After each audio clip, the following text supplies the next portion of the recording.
a big topic that I talk to parents about on a consistent basis is co-sleeping. It's definitely a family decision, and it's something that every family is going to make on their own, and it is not a decision that I get involved with, and it's not something that I judge families about either. I can't tell you how many families come to me saying, I know you're gonna judge me. Like, no, I'm not gonna judge you. Co-sleeping can be great for families until it's not. And I'm not here to change what your habits are, what your sleep habits are with your family, but if you're ready to stop co-sleeping, then I have 3 major tips that are going to help you make the transition more smoothly. Welcome back to my channel. If you're new here, hello, my name is Missy. I'm the owner of Slumber and Bloom. I am a certified pediatric sleep consultant with my degree in child life psychology and child development. Before we dive into the top 3 things that you should do when you're transitioning from co-sleeping to crib sleeping, you should get my free baby sleep guide in the description box down below. This guide will help you optimize your sleep environment and all of your sleep routines and schedules and all the things. I'm pretty sure you just heard my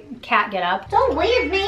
Oh, he is not very happy. Listen, don't fat shame my cat, okay? Just if you're gonna fat shame, then just leave my channel. Say hello. The first thing that you wanna do when you're transitioning your child from co-sleeping to crib sleeping is to get your child familiar with not only their nursery, but also their crib. This means that you can spend about 5 to 10 minutes. It really doesn't need to be a grand amount of time, but spend some time in your child's room, or they can play on the floor while you're putting away some laundry, or they can play in the crib while you're still folding laundry, because when are we not folding laundry? If you get your child accustomed to that space, instead of just trying to cold turkey put them in there and expect the best, but it's not going to go great, then you can get your child more used to the area so that when you put them in there to sleep, they will be more accepting and willing to sleep. The second really important thing to know is that it's okay to make this a very gradual process.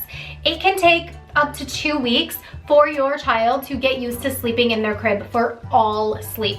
Now, what I generally do with those slow to warm up or resistant to change children is start with half night in the crib.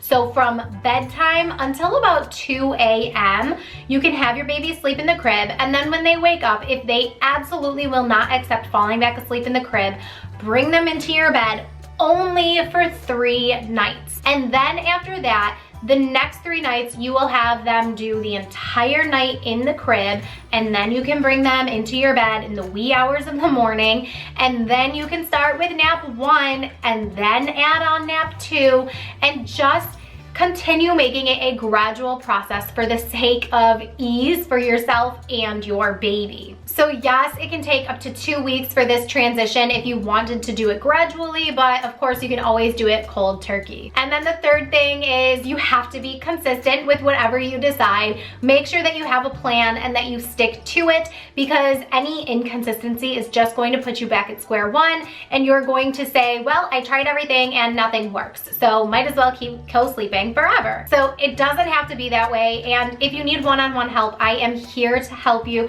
I will make you a sleep plan, and I will support you through every step of the way. And remember, there is never any judgment. So yes, this is a very short and sweet video because those are my very top 3 tips when it comes to getting your baby to sleep in the crib. Don't forget to grab the baby sleep guide in the description box down below, and keep blooming. Mwah.